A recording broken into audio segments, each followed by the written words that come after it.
Got Zach on the podcast. Thank you to anyone listening in right now. But in short, this is our first time meeting each other, which is just super cool because it shows how you can connect with someone through social media that's like-minded and grinding towards a lot of the same stuff. Anyways, I will let Zach introduce himself here in a second, but we kind of are going to dive in to his walk into faith, kind of getting involved into the fitness community and starting his training journey in triathlons, moving from home, timeline, getting into Austin and that awesome community there with all the guys like Luke Hopkins and stuff like that. I appreciate it. So good to be here talking with you. TikTok is just a great platform where you can meet like-minded people. So I appreciate you talking with me. My name is Zack Zertuche. I grew up in the Corpus area, so not too far from San Antonio and Austin.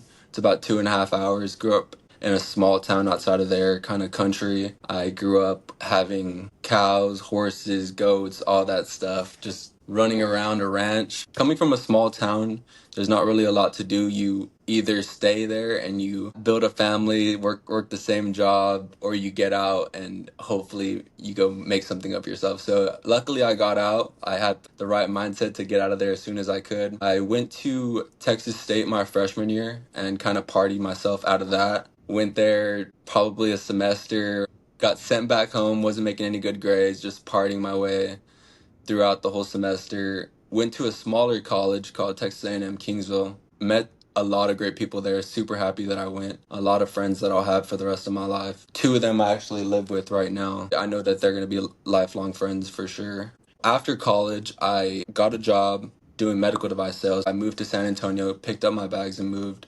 Throughout college, I kind of had a little bit of anxiety when I got to San Antonio and I was working a job that I hated, living by myself. My anxiety just skyrocketed. Working in medical device sales is just not for the weak. If you're not used to being a nurse or doing anything like that, I don't recommend it.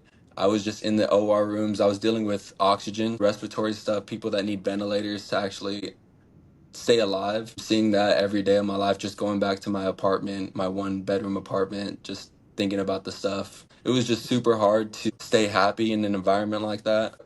Want to say that I was close to God, and I want to say that I was, because like growing up, I grew up Catholic. I want to say that I was close to God, but I really wasn't. I would pray, but it was more out of fear than it was to actually have that relationship with God. So I'll talk a little bit more about how I kind of got closer to him and I built that relationship, and it's been honestly super life-changing. I quit that medical device sales job and it was a funny story. It was gonna happen at one point, and the main factor of why I quit was kind of funny. I was traveling to another hospital. San Antonio is super big. All the hospitals are spread apart. If you go to one hospital, it'll probably take you an hour with traffic and everything. I remember I was trying to map it on my phone and I was going through a school zone. I was like already having a rough day. I got pulled over by a cop and I guess he saw me on my phone. And so he pulls me over, gives me a speeding ticket for going like 42 in a 35 in a school zone, and then also gives me a ticket for being on my phone. And I don't know what it was, but that day I was like, I'm done with this job. Like, I'm trying to get to this hospital so I can go help people. Now I'm stuck with 2 tickets that are probably going to run me at least $450 in fees. I was like, I'm done with this job. I drove to the office that day, quit, told them I was done because they were gonna move me to Houston to be a rep. I was an ASR, which is like an assistant rep, so I wasn't making a lot of money. I was gonna move to Houston to be an actual rep. I was in the process of looking for apartments. God works in mysterious ways, so I'm glad I didn't go to Houston because I love where I'm at right now. That job, got hired by the current job I'm working, which is I'm a sales rep for a company called Cintas. They sell uniforms. It sounds like it was a blessing because you wouldn't probably be where you are right now if you hadn't got pulled over that day. And I know that that job, I feel like so many people have hyped up medical device sales Yeah. just over the past like 5 years. It sounds like it is such a demanding position and it just drains you mentally, not just like the job itself and like the organization of it all and having to travel, but also just like having to see people in those situations.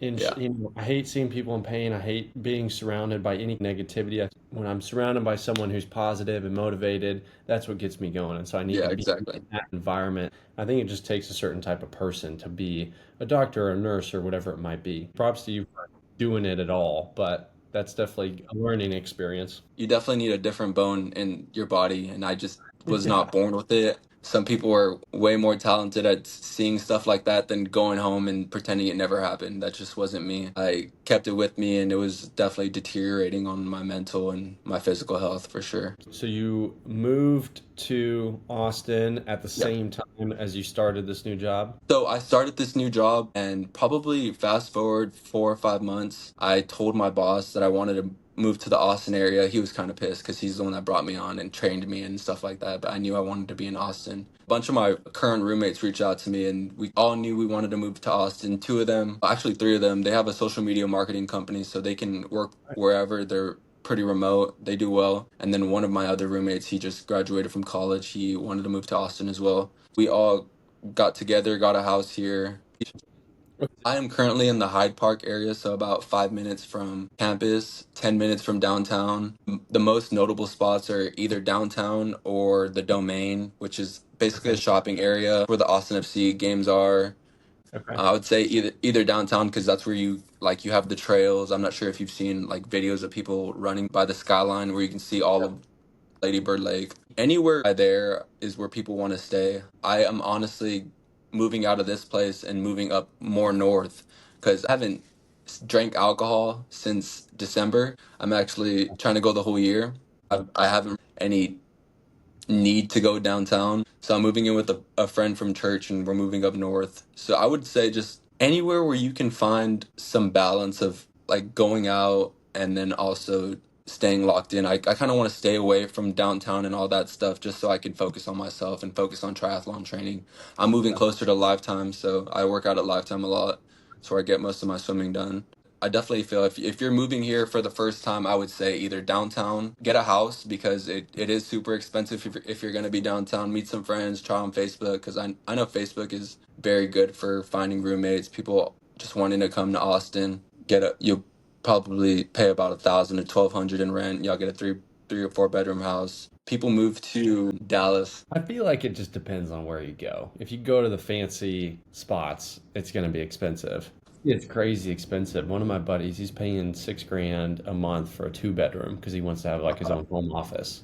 It's nuts. Okay, well, so what's your overall take of living in Austin so far?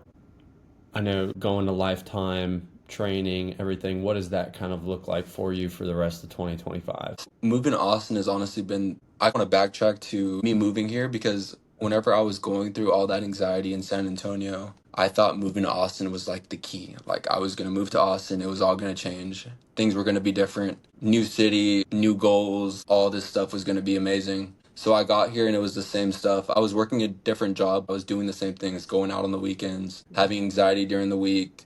It got to a point where my anxiety was so bad I couldn't sleep at night. Whenever I would rest, I would put my head down and it would just, I would close my eyes at 9 p.m., open my eyes, it would be 2 a.m., close my eyes, open my eyes, it would be 5 a.m., no sleep, go to work. It was honestly the scariest thing I've ever been a part of. That was going on for about 4 to 5 days straight, no sleep. I tried everything on Amazon, tried supplements, tried heavy weighted blanket. There's some stuff that you can put on your eyes to help you fall asleep. Nothing worked. It was like $300 worth of stuff, nothing worked. And then I finally opened my Bible, and that's when I was able to finally find some rest. I would read my Bible and then take notes of everything that I did, everything that I read, because honestly, if you are reading the Bible, it's not very easy. It's not the easiest book in the world to read. So I would make notes, try to understand what I'm reading, and that's when I actually was able to find rest. And that was around the December-ish time. And ever since then, that's honestly what pivoted my life into what I'm doing right now. He's honestly opened so many doors in my life and he's brought me to meet so many amazing people. And Austin is a great place for meeting people. The lifestyle here is amazing. You can meet amazing people for whatever you want to do. If you want to be in fitness, if you want to be in faith, if you want to go out and just drink, meet people, you can do that as well. I feel like it has a community for everything. So I've finally found a great community. I definitely want to meet more people. That's a goal of mine. I've been joining more run clubs, and they got a run club for every day of the week. I'm actually putting my phone on my list of goals, and my goals are to not drink all year, finish a half Ironman, achieve my dream body. And one of them, I feel like the most important one, and that's honestly helped me the most, was being my most authentic self. When you leave college, you try to act like somebody you're not, and that's honestly what causes you to have anxiety, when you're acting like somebody you're not and taking on a persona that you don't really believe in. I feel like I was just a guy that thought I was some big party guy, and people wanted to be around just because I had a fun time when I go out, because I would talk to girls or be whatever this and that, and it just wasn't me. Just like learning how to actually be my most authentic self and wake up every day and think, what does Zach want to do today, and doing that and not caring about what other people think they want me to do, to be that person that they think. And it's just shaped my life as well, just doing what I want to do and not worrying about what other people think. I love that so much. You can go into as much detail as you want, but like kind of just like describing what that feeling of anxiety was. Because I Yeah. think it's hard to like put a finger on it. It's like I would be standing there in college, I would know that I was wanting to do something other than this.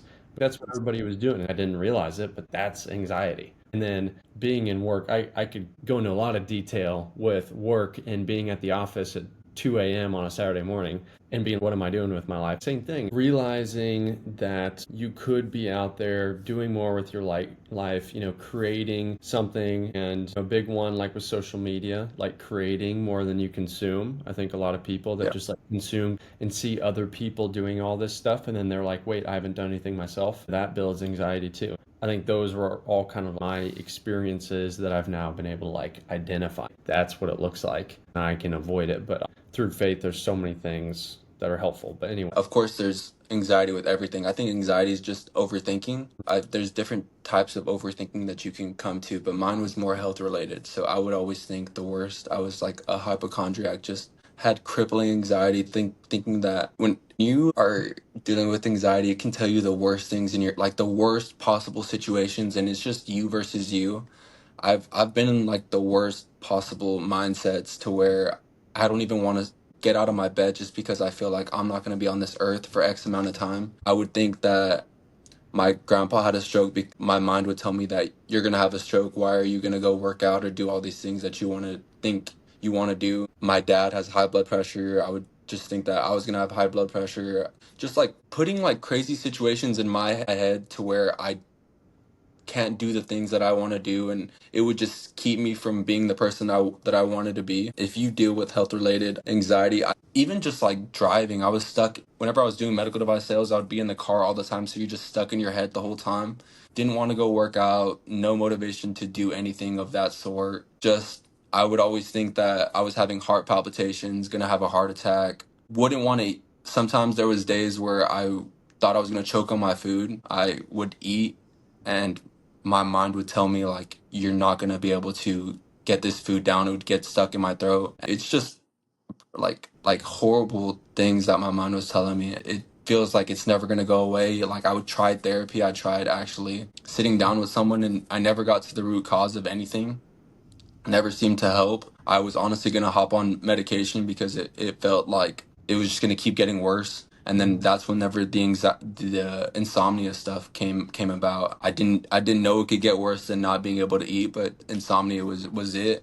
That one really scared me, and that's when I kind of just opened up my Bible, and God just took it all away. And I really can't say more than that. Just everything that I thought I was scared of, it just went away. I thank God every day I wake up, because I know how bad it can get and how good I have it. You saw that video where it says, for those who can, because I was literally there. There was points where I thought I wasn't going to be able to get out. And I told myself, whenever I was going through it, if I ever made it out, like, I was make a platform to where I can just tell people this, let people know my story, because there is people that are actually going through that right now. And they feel like anxiety makes you, you're the only one going through it.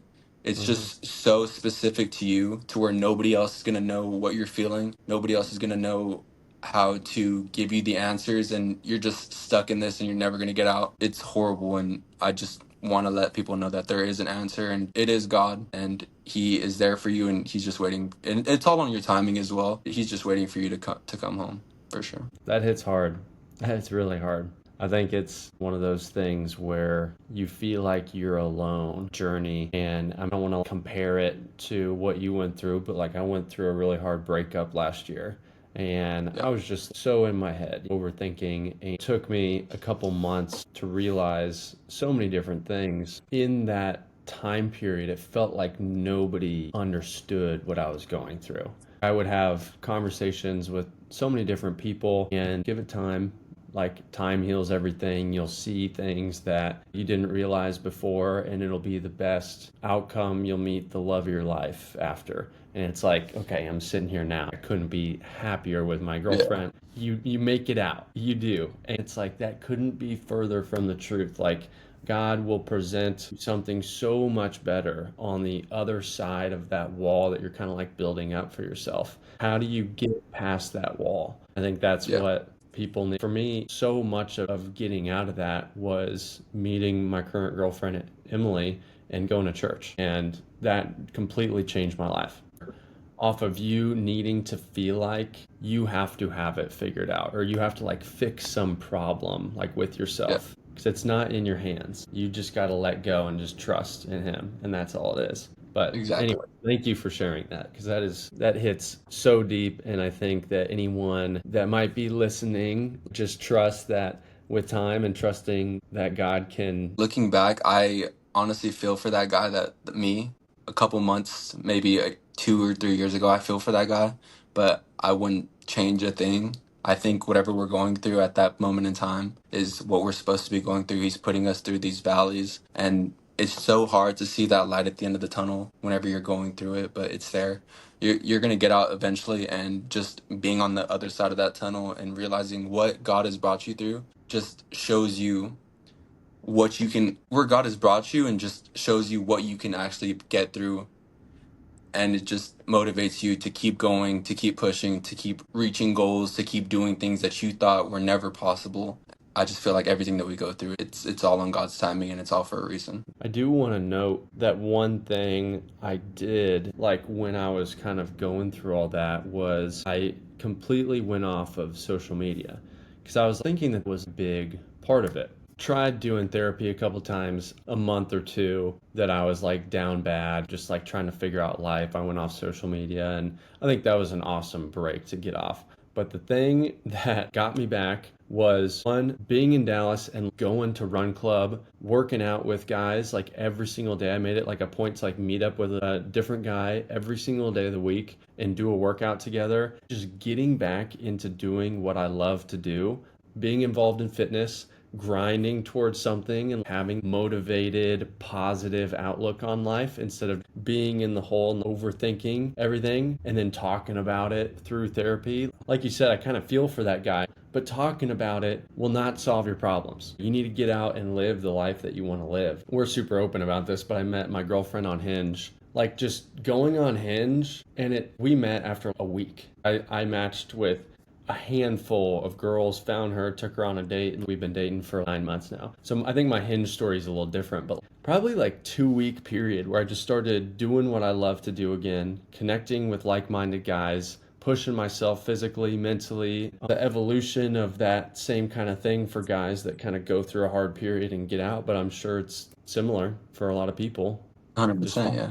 things to bring you out of it. I was on the same path. I deleted Instagram for about 5 months. I just literally got it back 3 weeks ago. I was off of Instagram. I had Snapchat because I had friends that were everywhere else. I was in that phase to where I didn't care for what other people were doing with their lives. I was always comparing my journey to other people's. I'm honestly glad that you were able to get out of it, find stuff that you were enjoying, find your girlfriend on Hinge. That just putting yourself back out there, I feel like is huge. And something I've been doing lately is putting myself back out there. I feel like I was on TikTok just to share my testimony to people that are going through it, but getting out there into these run clubs was something I never did whenever I moved to Austin. It's something that I've honestly been loving. I've been putting myself in church groups. I'm a part of Red Rocks Church here in Austin, and they launched a group launch. So I am going to be in the men's group plus a sports group. So putting myself in situations to go out and meet people, making myself more vulnerable, and just seeing where life takes me. Putting me, I feel like if you put yourself in those situations, things will start to work out. You just gotta put yourself out there at this point. It's a really hard balance of putting yourself in those situations that you might not want to like go to that social event or go to that run club because it feels like the extra work. And then even while you're there, you're like, what am I doing? Maybe Yeah, I'd rather be on a run by myself or something like that. But I think looking back builds you up in so many ways, then allow you to be more comfortable in those uncomfortable situations. Then if you continue doing it, that just carries into so many different aspects of life. I feel like I always put myself in some kind of position where I can still be the introvert that I am. I feel like people think that I'm like extrovert, that like being social and doing all this stuff. I'm like complete opposite. I love just like doing my own thing. I could go be by myself. If someone just gave me a gym that had a Chipotle attached, I could live there for a month and not talk to anybody and I'd be totally yeah. fine. But I love being social and it's like talking about positive things and motivating things. I need to surround myself with people doing that. That's why I've also avoided the bar scene and the party scene. Doing a triathlon is my party. I think it's so important to be social and put yourself into those uncomfortable situations, but you want to do what brings you joy. And if that's grinding in the pool at Lifetime up north in Yeah. Austin, then do that. Our pastor said every amazing moment is on the other side of an awkward moment. Putting yourself in those situations and having these awkward conversations to where you're at a run club, everybody's looking around, nobody's really talking. You got to go up there and talk to someone. Every amazing thing is on the other side of an awkward conversation. Just putting yourself in those awkward conversations. I'm sure whenever I meet my future wife, it'll be on the other side of an awkward conversation. I think there's some wisdom in that. I was gonna tell you that I'm the same way. Every time I come back from training, I just go straight to my room. We're moving out of this place in July, and I was debating on getting a one bedroom just because I am so good with being by myself and I have a dog. I could be fine just going to work out and then going back home to my one bedroom, but God works in mysterious ways. I was at church and this guy came up to me and we had talked for a little bit, and I don't know how we got on the topic. I was letting him know that oh yeah, I was gonna get a one bedroom, and he started to tell me that his roommate is leaving and he's gonna be needing a roommate. I've gotten close we've hung out, went to a few run clubs together. He's a cool dude. Real estate also. I think he might have a few properties as well. He does great here in Austin. He's 29. I can actually grow a lot from living with him. I just putting in a like-minded community I Yeah. can really grow from rather than just shunning myself and go putting I can definitely have fun and just working out, being by myself, not talking to anyone. I would still have a great time because I love that stuff obviously, but having a community also is something that I need. So I'm gonna probably live with him just because I do need that stuff and I don't want to put myself in a bubble where I'm not meeting anyone. I'd rather just spend my 20s meeting people and learning from other people that have been through other stuff. Yeah. I would say if you're debating it at all, definitely move in with him because I I have lived with two other guys since I've moved to Dallas. And it's one of those things where, I might not always be hanging out with them, or, we might not always be talking or like hanging out in the living room, on a weeknight or something. But it's like those small conversations that I'll have with them when we run into each other throughout the week. And it's like we hang out on the weekend. We do all kinds of stuff together, but I think the biggest takeaway for me, like over these past like 4 years now, has been those small conversations that you have with like your roommates that are just like daily kind of stuff that open your eyes up. And it's so hard to like, put a finger on what exactly that looks like. But like Mhm. one of my roommates is a lawyer. My other roommate, he's in tech sales and he's got a dog too. And like we'll talk about the lawyer life that I know nothing about. And we'll talk about the tech sales world and like having a dog and like I get to walk his dog, but like I don't even need to have my own. And like those small things like I love so much. And it's like, if I want to come up to my room and like grind for a night, it's completely fine. always loved having that kind of like community. And like my old roommate was, he was like I don't want to say partier guy. He was just like, he always loved to have a good time. And Yeah, that was when I first discovered triathlons. And so I was in this like total tunnel vision grind mode, working towards my first half Ironman. And he was like the kind of guy who would watch every game, like every game that was going on, go to the bar for every game. And yeah, it was like we couldn't be further from opposite in terms of what we were doing with our life, but it was so great because when I needed to get out of that, I could go with him. I could count on yeah, him to like have a good time to get out of it. And then my other roommate, he was kind of like a balance of it all. And he was kind of like a sounding board between the two lives that I wanted to be doing. And so, anyways, I'm sure this dude is a grinder, great dude. You guys yeah, can connect on faith and all kinds of stuff. But I would totally recommend that to anyone in their 20s. If you have a girl, that you're getting serious with, maybe you can like live alone so that you can like, you know, learn how to live without the guys, which I think I yeah. need to do at some point. But I think my goal, I'll probably live with a couple guys for, a couple more years just because I love having that balance. Yeah. I feel like that's exactly my thoughts. Just growing up, I mean, just being in your 20s, just living with other people, like-minded people. And before it gets weird, before you start getting in your 30s and you're like, okay, I need my own space. I can actually live with someone being 20. I'm 25. I'm not sure if I Yeah. told you that, but at being 25, I could definitely do that up until my 30s. So I don't have an issue with it. And I don't talk to any girls right now. I just kind of do my own thing. Yeah, 30 living with some roommates would be weird. I Yeah. think that's probably the cutoff. But yeah. Wait, so, what would you say about just kind of like the dating life in Austin? Because I Mm, feel like it's just such a different, and we don't have to go down that rabbit hole if you yeah. don't want to, but I And we feel definitely like can. it's such a unique area to live in. And of course, all I see from it is social media. And on social media, it seems to be, like the hybrid athlete capital of the world. And so, like, if you're not grinding, also into your faith, if you're not some tech sales bro, whatever, like, I feel like it's got to be a hard kind of like dynamic to keep up with, you know what I mean? And all the different people flocking in. So it seems like it's a very diverse area too. Yeah, honestly, it's very weird. I would say it's not an easy place to date. There's a lot of alphas in one place to where like if you bring your girl and nobody owns a shirt here in Austin, you go to an event, nobody has a shirt on. It's just like, all right, we're not bringing shirts, I guess. Nobody packed a shirt.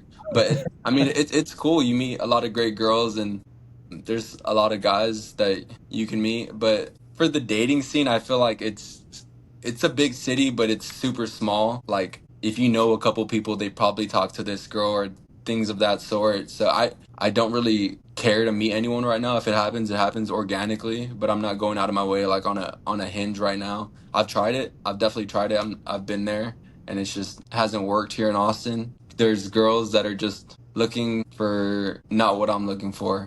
I feel like there is some great girls out there, but I feel like a lot of them are just here to have a good time, here to meet people, and just there's a lot of influencers here in Austin, so I think a lot of them just want to see how many people they can meet and how many and what they can get out of these situations rather than actually meeting someone and connecting with that person, if that makes sense. Interesting. Yeah, that's a great take. I've never heard of that one before, but that makes sense. Like trying to kind of like social climb in a sense Yeah, exactly. through, Well, through because dating. everybody's moving here, like how many people can I meet that can get me this stuff or that stuff or can get this post or whatever? And I just feel like it's not as genuine and getting to actually know this person or just not what I'm looking for right now. No, that's a good take.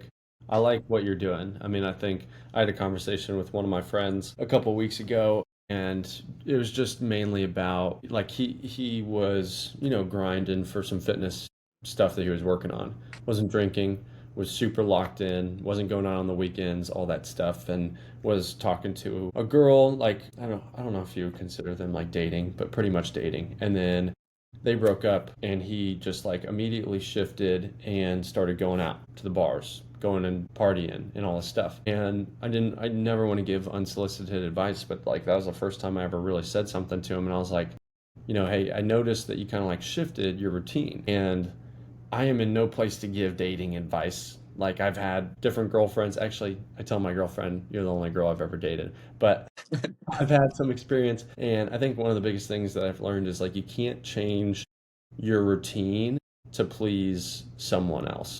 And so like you sticking with your routine training for triathlons, not drinking, doing all that, I think is the best way to go because you don't want to be someone who's super locked in and that's what like you want to do, but then you're going out to the bars to try and find your girlfriend because then that's what she might be doing, Yeah, on every weekend. And then it's like, okay, if you meet her, you're like, okay, now I got a girlfriend now. I can go back to training and not drinking and locked in. It's like, well, that's not going to work because she's going to want to go out. You know, exactly. I think just sticking to your routine and building a really solid routine that also includes being social and putting yourself in those different kind of like social situations at, run club or group fitness class or going to freaking Trader Joe's and like seeing other or church, and Yeah. seeing other women out on the town through your normal routine. I think that's like the best thing that you can do. No, that's so real. I feel like that's 100% what I'm doing. Just following doing what I want to do. And if she so happens to be at that Ironman 70.3 that I go and do and I meet her there, then Finish line perfect. waiting for you yet? Yeah, waiting for me at the finish line.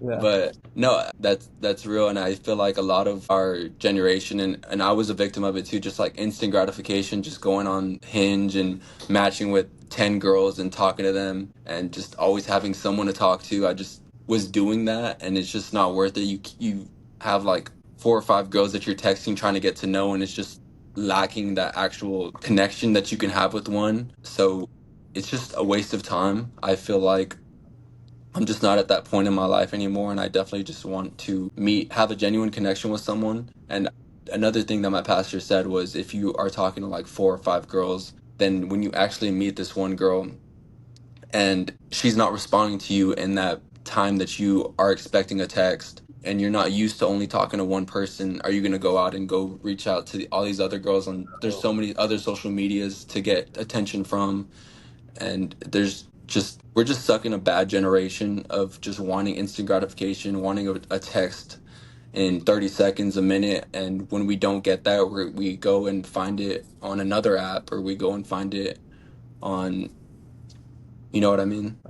It's like there's another option around every corner, and so you can just continue kind of like chasing that if you want. Exactly. I mean, there's so many apps where you can just have conversations like in Hinge, Tinder, TikTok, Instagram. If you're having conversations, like it's just so easy to get stuck in a rabbit hole of just talking to people.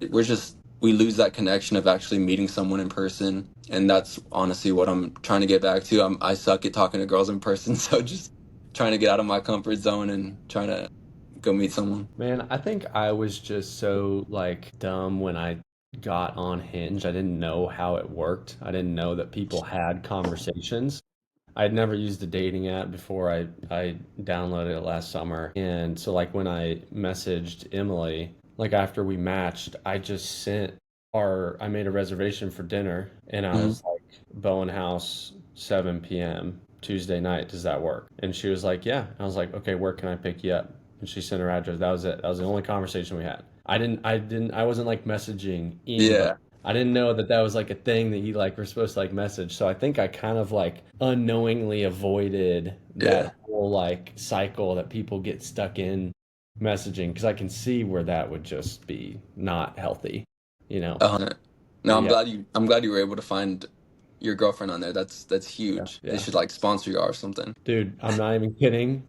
So for our 10th date, I booked us a helicopter ride and I like asked her, I was like super cheesy because I saw this episode of The Bachelor where, like the roses like that they give out on The Bachelor, like the guy like gave or one of them like gave each other a rose and I was like, I'm just gonna bring like a rose with me. And so I like asked her to be my girlfriend up on the helicopter ride and she posted a TikTok about it I'll send it to you. It like blew up, and it was like when your hinge date asked you out with a helicopter ride or something like that. And everybody in the comments was like, "My hinge must be broken because like there's no guy taking me on a freaking helicopter," like stuff like that. Hinge ended up reaching out to her and buying that video from her for $5,000. So 5,000. they, yeah, so they kind of did sponsor us, which is kind of crazy. But Pay like for the whole trip. yeah, they like own this video of us. I'll send it to you up on the helicopter. And it was, yeah, I mean, I never thought I would be someone to like even get on the apps, but I feel so lucky that I was able to meet her. And, she's just got such a genuine heart and soul. And like, yeah, I just feel so lucky. We match each other's energy. I think we've built a really healthy relationship around like social media and stuff like that, which I think is super important. So, yeah, I do feel lucky, and I hate knowing that anyone is like going through that time period where you feel lost with a relationship because going through that for me last summer was horrible. So Yeah. hopefully we shared some advice that guys can take away from and hopefully get out there and go crush it with some dates or something. Let's stay off Hinge, stay off all the dating apps. Go be awkward in person, because that's what I'm gonna try to do. I'm gonna go out there and make a fool of myself just like you. So You know what's just like funny? that person. There's all these like interviewers going around. I'm sure they have them in Austin, but like on the Katy Trail that we have here in Dallas, like me and my buddies got stopped last week by this chick. She was like, "Hey, are you guys single?" And like two of my buddies were, so they talked to her, but she was like, "I interview single guys about how to get off the dating apps." And like how to just like spark up a conversation on the trail. And it's like that's kind of what you got to do. You just got to like be awkward, and I think that's what makes it genuine in itself. Yeah. Have no idea of what I would say to a girl on the trail. I definitely have had. Have you heard of Barton Springs? Yeah, that place is Yeah, so cool. I go to Barton Springs with my friends every Saturday and Sunday, and every time I go there, I fall in love because there's just like the most beautiful women. It's insane, and I never have the courage to talk to any of them, but one day I will. I feel like, yeah, Gotta go be one of the like Luke Hopkins or like Raw Dog guys where you just have your shirt off and go jump in. And those dudes, they're crazy, but I respect their confidence and just like, just doing whatever they want to do. yeah. No, Luke Hopkins is definitely my favorite of all the influencers. He's a great dude. He goes to my church. I remember when I was training for my sprint, probably around February, March, I went up to him and I was talking to him, and I was letting him know like that I was gonna do a triathlon, and he was like, "Bro, you're gonna smoke it." Little did he know, like I couldn't even swim a lap at that time, and I ended up smoking it. But he's just a great dude, super supportive. You can just tell he's being himself. Just ended up being super good at his craft. All the other guys I haven't really met, like the Raw Dog guys, but they're crushing it. They're good dudes. My idol's always been Nick Bear. Like Mm. he's the Yeah, goat to me, and I think it's cool seeing like Luke Hopkins and like the other BPN ambassadors come in under him. But like he is who got me into triathlons and all that stuff. So like he will always be the the goat to me. goat. But wait, so real quick, tell me, and then we can kind of wrap things up. I would love for you to end the episode by sharing a Bible verse if you have one that you love and could share. But real quick, tell me about your triathlon and how that went, and then what your training looks like for the half. Yeah, so I've honestly just been for. I'll start off with the sprint. So I did the sprint triathlon. I did the Captex here in Austin. I had never swum before in my life, and honestly, the only reason I did it was because my neighbor, she is God sent, probably one of the best, most genuine people I've ever met in my life. She's the reason that I started going back to the Catholic Church. Her name is Teresa. She swam in college. She's done a half Ironman. She was like, "Let's just like do this sprint triathlon, try it, train for it. We'll do it together." I was like, "Dude, like I can't do that. Like I've never swam before. Like, are we serious?" And she was like, "No, I'll help you." And so we went to the pool together. She helped me a little bit, but I ended up just getting a trainer at Lifetime. He's done like 10 Ironmans, so he's helped me with my swim. Probably had like 4 or 5 sessions. So I'm a pretty decent swimmer. I'm not like you, but I can like I love swimming, so I feel like it's different. Like I started swimming when I was like a baby, so I think it's okay. different. It's not fair. Yeah, so I can finally. do a good amount. Like every time I hop in the pool, I'm doing a mile at least. So did the sprint triathlon. I honestly felt amazing after. It was kind of like my parents were there and they were recording the whole thing. I was just smiling the whole time, just having a good time. It was more like I get to do this, not I have to do this. So I knew I wanted to do something more challenging and more tougher on the body because a sprint is kind of too easy. So I'm training for the 70.3. I honestly I'm just using ChatGPT. I'm making it make my schedules for just what it would look like to train up to a 70.3 and just following that as good as I can. Okay. No, ChatGPT is awesome. I think it's just, you know, knowing the right inputs because I Yeah. think it looks different for every person because I've had so many people ask me like, "Hey, can you send me your half Ironman training schedule?" And I even just made a TikTok the other day talking That's about I saw half. the Excel spreadsheet. Yeah, Yeah. and it's like, and I had probably like 10 people DM me and be like, "Hey, can you send this to me?" And I wanted to be like, "Yeah, of course." And you know, I sent them kind of just like a high level outline, but I'm like, what you need to do is go on ChatGPT or something like that and tell them all about yourself, where you're at, because my swimming, I only need to swim like maybe once, twice a week. Like I Yeah. feel like I'm in a good spot. It's like if you're new to swimming, you need to be in the pool like 3 times a week. I feel like I'm trying to improve my running to where I'm not like cramping at the end of a race and stuff like that. And so my training, you know, it's got to be specific to you where you're at. And so it's hard to share that kind of stuff. Whereas, you know, if you're someone who's like trying to be a bodybuilder or just like if you're trying to just like get in shape lifting, it's like you can say, do these lifts and you can pretty much stick to that. Like, obviously, if you're trying to just like build huge biceps or something, then okay, just do that. But like, you know what I mean? Triathlon is so specific to like where you're at, how much time you have, and your strengths and weaknesses. So it's hard to just like share that. And that's why I think it needs to be so tailored. And ChatGPT is perfect for that. But Yeah, it's been my own personal trainer. yeah, I think having somebody that you were training with, like, if have you signed up for a half yet? So I was gonna I was gonna sign up for the Waco, but I think I'm gonna do the North Carolina. Don't do Waco. So many guys do Waco, and I get it, like being in Dallas or if you're in Austin, but dude, Yeah. it was the ninth hardest race out of over 140 races in 2024. It is one of the hardest races you could do to start.